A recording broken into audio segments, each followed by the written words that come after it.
I wanted to see if I could look into the soul of a person that would do that. And the person accused of torturing and killing a 93-year-old woman told a judge something that took everyone by surprise today.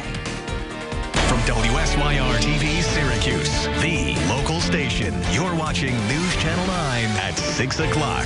Good evening, I'm Christy Casciano. I'm Jeff Kulikowski. In court today, the nieces and nephew of Connie Torrey sat just behind the woman accused of torturing their 93-year-old aunt, Connie Torrey, to death.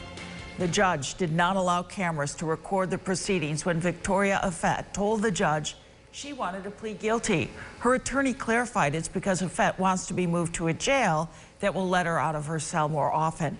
The judge informed the suspect it's too early in the process for that to be considered. But Torrey's nieces and nephew told News Channel 9's Andrew Donovan they wouldn't mind the outcome to spare them more gruesome details.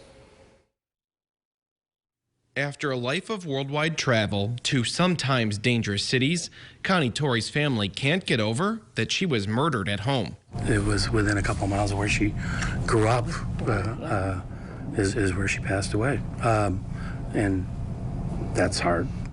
Prosecutors say suffocated by objects stuffed into her mouth, stabbed, and dragged to her bedroom. I'm trying really hard not to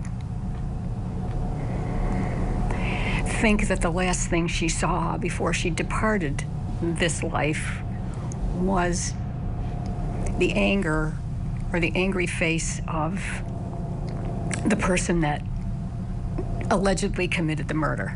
I've thought about that a lot, that was the last thing she saw.